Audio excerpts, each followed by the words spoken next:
So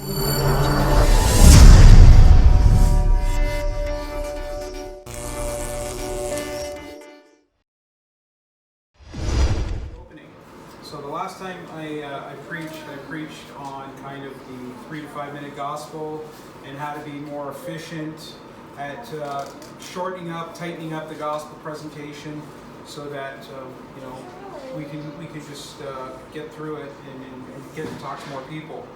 So I know Rob and I have both preached on more than one occasion each. We preached on shortening the presentation.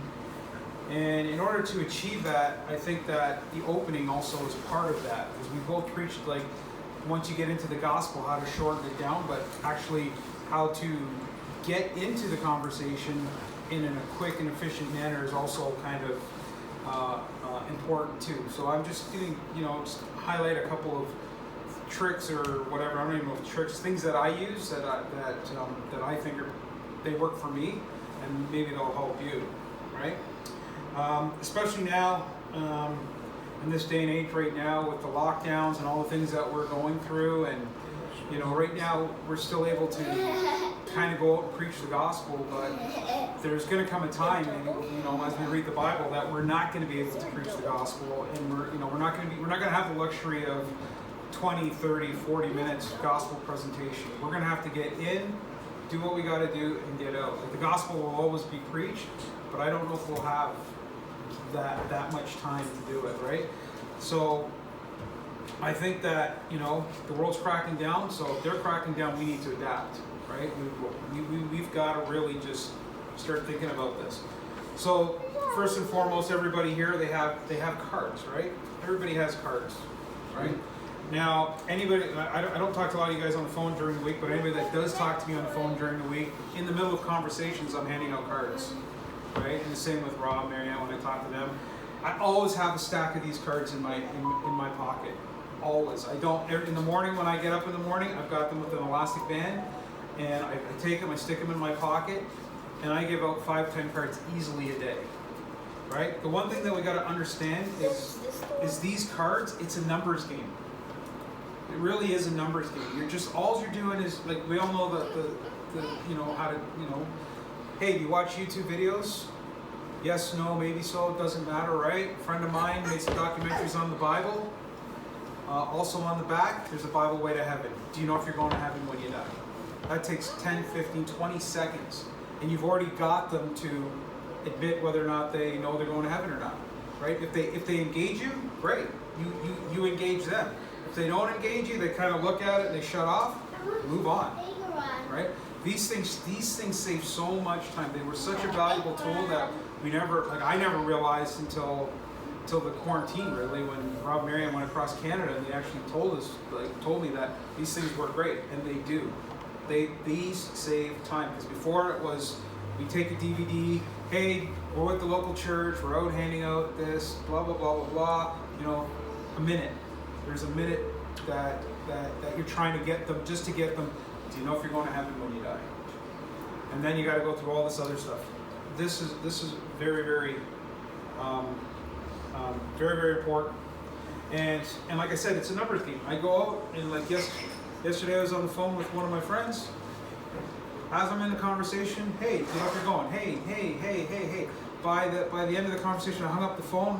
There's a guy walking down the street. I walked over to him. Hey, you watch YouTube videos? And that guy got saved. Right? And I'm not saying that I did anything special. I'm not anything great. It's just, these things are just, it's to get through the numbers. That's why we get these in thousands at a time. Let's just hand them out. I know a few months ago I gave like a 3-card challenge. 3-card challenge. There's 10 of us here. It's 30 cards a day. It's basically 1,000 cards a month. We should be going through these things like every few months. We should be going through our 5,000, right? But we're not, right? Because if you actually less than a few months, because if we handed out 3 cards a day, and then on Saturdays or Thursday, Saturday, Sunday, when you guys go, when we all go soul winning at different times, we're handing out even more cards, right? So every couple months, we should be getting rid of these. Now, some tricks when you hand out these cards, like everybody knows, hey, you watch YouTube videos, a friend of mine made some documentaries on the Bible, On the back, there's a Bible way to heaven. Do you know if you're going to heaven when you die? Now, as you're handing these things out, I think I mentioned it the last time I preached. When you're handing it out, don't be like, hey, I got YouTube cards, you know, right? Hand it to them. Like, walk up to them and go, hey, watch YouTube cards. Human instinct is when you put something out, it's a sales tactic. When you put something out, people reach for it, right? Once it's in their hands, they got it in their hands. Generally speaking, they won't give it back to you. Now, we've all had instances where they give it back to you, but 9 times out of 10, they're not going to give it back to you. So you've got the tool in their hand, they've got the information. Who knows? They'll take it home, throw it on the desk, somebody will pick it up, and maybe they'll get it saved. We don't know, right?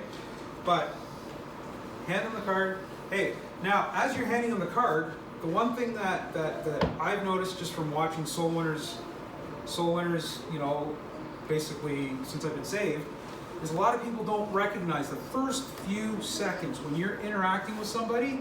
That is the most important time. People don't clue in and they don't watch, right? You hand them the card, the guy takes the card, and as he takes the card, if he's like looking at it, if he flips it over and you're asking about the Bible way to, do you know if you're going to heaven when you die?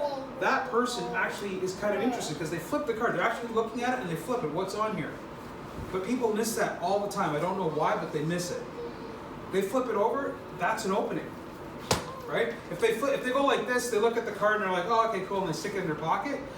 Like you keep going with your speech, like, you know, your little pre-planned speech, but that should tell you in that instant that that person's pretty much closed, right? Move on, next. But we miss that all the time, and that's in the first 5-10 seconds. Hey, you watch YouTube videos, they take the card, they look at it, they flip it over, as you're asking if they know they're going to heaven, you got one on the hook. They go like this, nah, I don't think so. Move on, right? We need to move on. Now, once you get the card in their hand, and you ask them if they know they're going to heaven, we all know the rebuttals to the answers. I hope so, I think so, I don't know, whatever, right? And then you go through that little speech with them. You know, I hope so. You know, I always say, well, the Bible says you can know so. Do you want to know? Right? Shorten it up. There you go. The Bible says you can know so. Do you want to know? If they say, you know, well, I do, then what is it? I'm like, well, what is it? Yeah, 100% I know I'm going to heaven.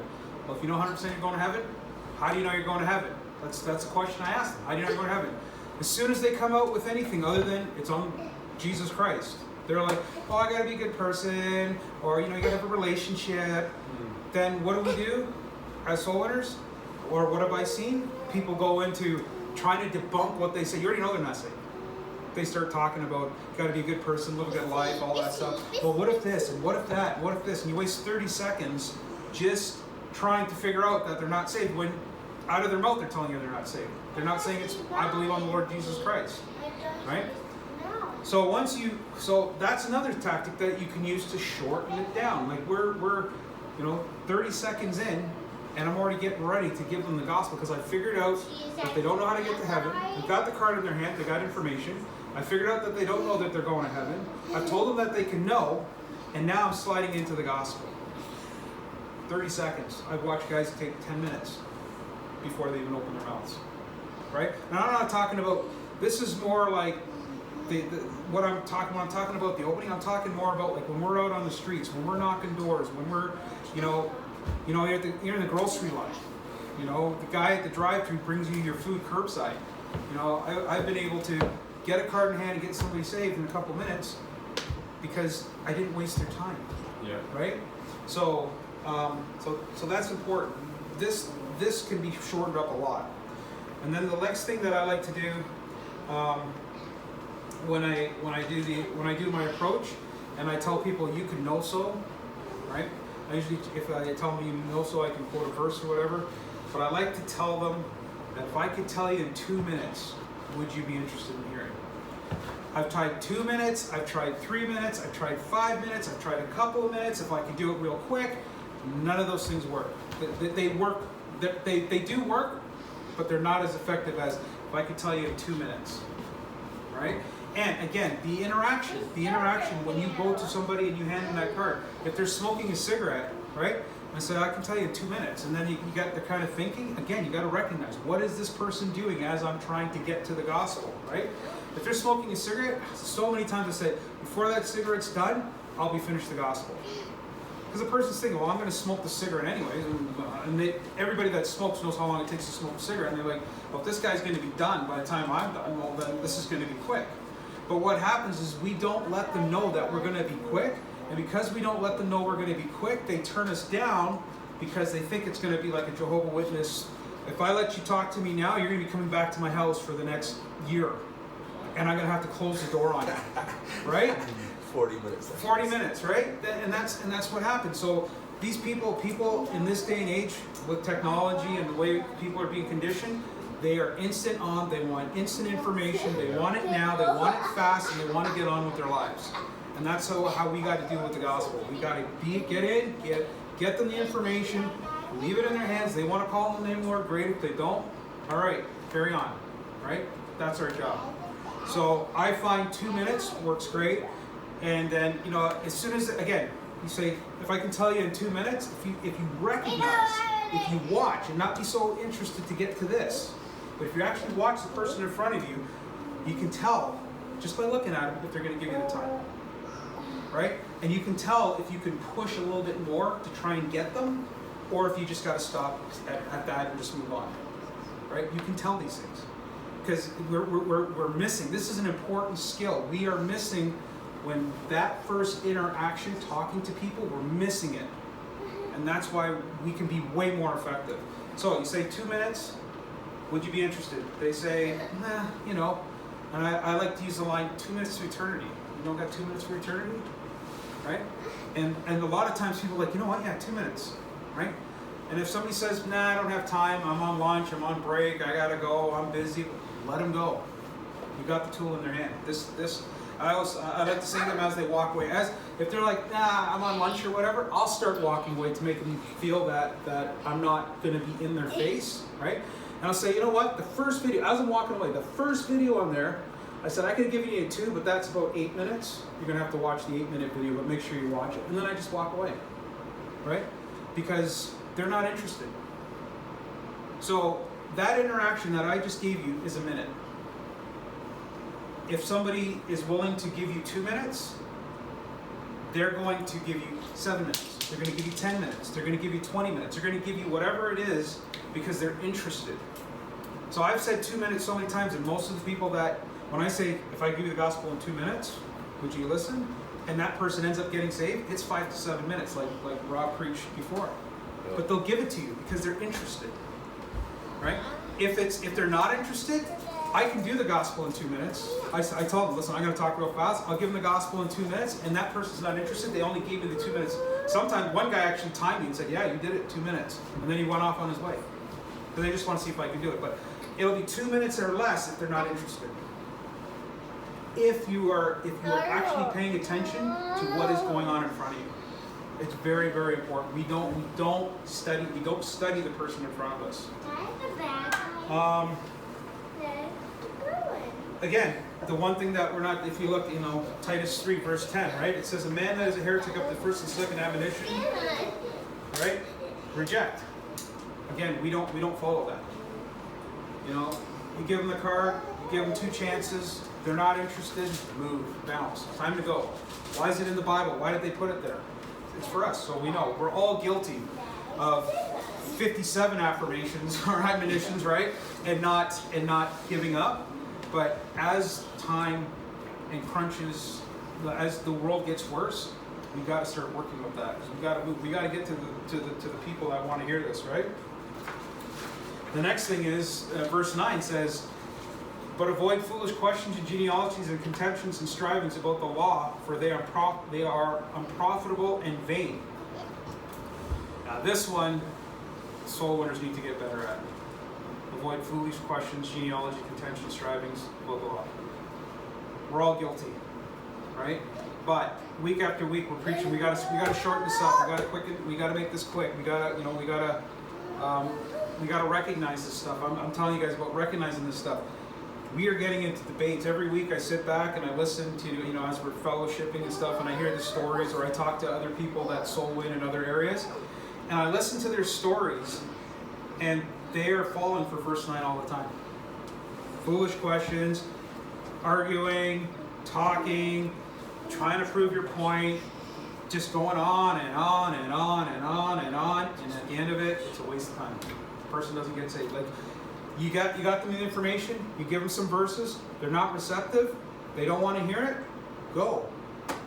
It's just, the Bible tells us to. It's not like I'm preaching some heresy where I'm saying, well, give them a couple things, and if they don't like it, leave. No, the Bible tells us, avoid it, don't do it. It's just vain, right? When somebody tells you that they're done, again, recognize that, respect it. When somebody's standing in front of you, and I was out, I don't know, one of these soul winning things that we were out for, I don't know when it was, but I was out, and we're talking to some people, and there's 3 people there. One person's on their phone, the other person's looking up at the sky, and the other person's kind of like turning around, right? Like they're trying to walk away, and the soul winner's still going. How can you not recognize that? Right? How can you not recognize that person, those 3 people have shut off a long time ago, and the only reason they're listening to you is out of respect. But they're not really digesting anything that you want to say. Right? They're not getting it. And what happens is, then when you do that, you leave a bad taste in your mouth. Huh? McGregor mode. McGregor mode? McGregor mode, yeah, you go into McGregor mode, right? And then, in Ecclesiastes 7 verse 9, you have to turn there, I'm just going to whip through these quick, right? Ecclesiastes 7 verse 9 says, be not hasty in thy spirit to be angry, for anger resteth in the bosom of fools. Now again, that's another thing that I've witnessed is, as soul winners, we get angry with people. Right? They don't hear what we want to say. They're not getting it. They're Muslim, Hindu, Buddhist, whatever, insert religion, right? And all of a sudden, we're not talking to them anymore. We're debating and arguing with them. Debating and arguing with somebody is just, it's a waste of time. Again, it's just another waste of time. The other day, actually a couple weeks ago, I seen a guy walking up the street. So I pulled my car. As I pulled my car up to him, I'm like, I gotta go talk to that guy. So some of you know the story. Some of you may have heard from last week. So he was getting to the corner, and he could have gone straight, left, or right. And I'm driving, and I got to make a decision. Which way am I going to go? So I decided, you know what? I'm going to turn right and wait for him. Well, doesn't need to go straight, right? As he goes straight, I turn the car around, and as I'm turning the car around, there's a lady standing at the bus stop. So I turn around, I look at her, and I'm like, maybe I'll come back and talk to her. And then he goes walking up. I pull up the street, I pull over, and I go and talk to him. As I hand him the card, hey, you watch YouTube videos? Yeah, I watch YouTube videos. A friend of mine made some documentaries in the Bible way to heaven, if you're going to heaven when you die. He says, I'm a Muslim. I said, are you a practicing Muslim? He's like, yes. I said, you go to mosque? He goes, yes. At that point there, if anybody's an experienced soul winner, if you go down that road with that guy, he'll take you down the road and tell you why Jesus was a prophet and show me where in the Bible that Jesus says I am God. And we all know how to do that. But you're going to spend a lot of time with that guy, and chances are he's not going to listen to you. You've got the information in his hand, right? So a couple things, 2 admonitions. He said, and right then I was like, okay, I got to go. He's a practicing Muslim, right? So then, as I'm talking to him, out of the corner of my eye, I see that girl walking up the street. I'm like, okay, man, have a good day. You got the videos. Check me out. Check it out. Whatever. And I went over to that girl. Long story short, she ends up getting saved. So if I would have wasted my time debating this guy on why he shouldn't be a Muslim, then I would have missed that girl that was low-hanging fruit. Like, she was totally receptive, wanted to hear the gospel, cried when she prayed, right? But I would have wasted my time over there. And we've got to get better at this. Like I said, you just don't have the time. And like I said, in terms of arguing, why? I was talking to Rob the other day, and I asked him, since COVID, like, how many arguments have you got in soul winning? And he said he couldn't remember. I can't remember really the last time I got in an argument with somebody, because I just don't get myself into a position where I'm arguing with people, right? So I'm not saying that everybody here argues with people, but I'm just saying debating, arguing, carrying on, it really is a waste. Just move, cut and run, go to the next one. The Bible tells us to, right? Yeah. You know,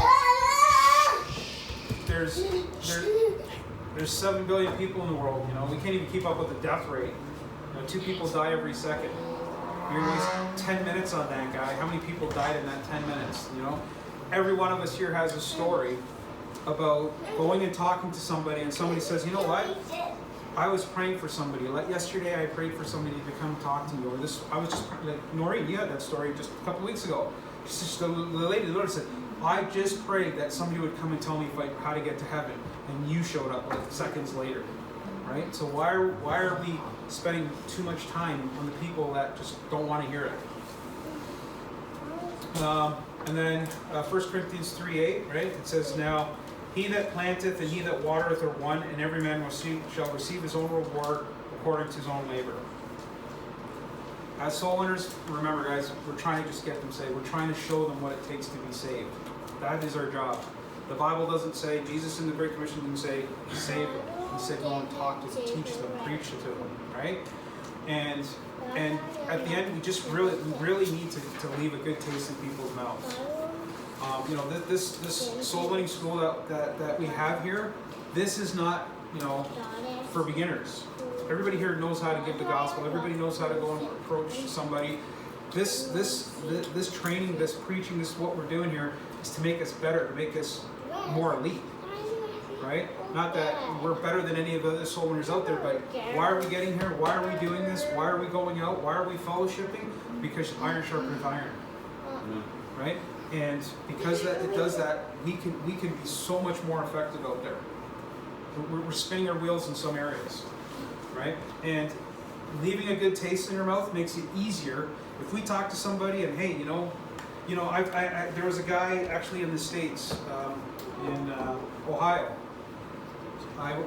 He pulled his truck in front of me, and he was walking to the office. So I jumped out of my truck. I'm like, hey man, you know, you watch YouTube videos, blah blah blah blah blah. And he's like, man, he goes, I'd like to hear, but he goes, I gotta go in the office. I gotta get in line, right? I'm like, sure, no problem. And I jump back in my truck, and I let him go. Right? He's got the information. He's gonna be sitting at a dock. He can turn one of these things on because he's gonna be there for about half an hour, 45 minutes. And then I totally forgot about him. A month later, who comes pulling back in the same dock again? I'm back at the door. He comes pulling in. And he comes out of the truck. I jump out of the truck. And I'm like, hey man, did you watch that card did you check out that card that I gave you? He goes, you know what? He goes, I lost the card. He goes, but I've been thinking about you. I'm like, really? You've been thinking about me? He's like, yeah. He goes, I want to know the information. I said, do you want to know right now if I tell you in 2 minutes? He's like, yeah. And I ended up giving him the gospel right there, and he got saved. Right? So if I would have said, no, wait.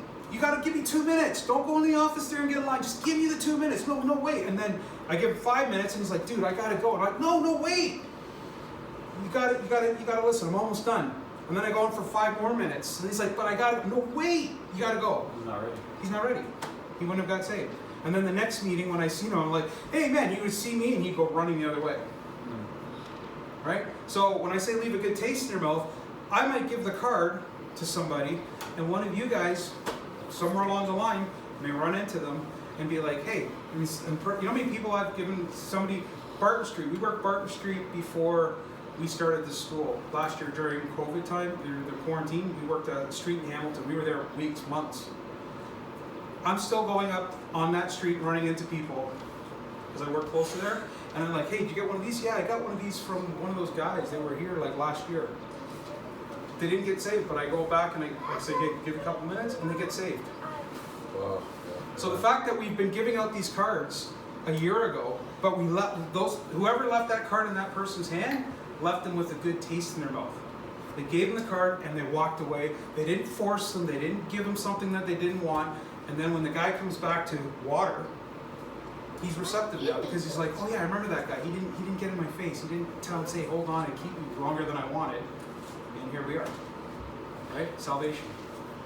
So that's basically all I have, you know. But you know, we all have our part. You know, if you give the gospel, you give the card. It's, you know, it's all part of that person's salvation. It's all a reward. Amen. Right? Amen. Okay, I'm just going to close with prayer. Dear Heavenly Father, we just thank you for this opportunity for me to preach this message. I hope that it edifies the group and that they're able to use some of the tools that I've outlined here. We just ask you to bless the soul as we go forth, lead us to the receptive, or lead the receptive to us. In Jesus' name we pray. Amen. Amen.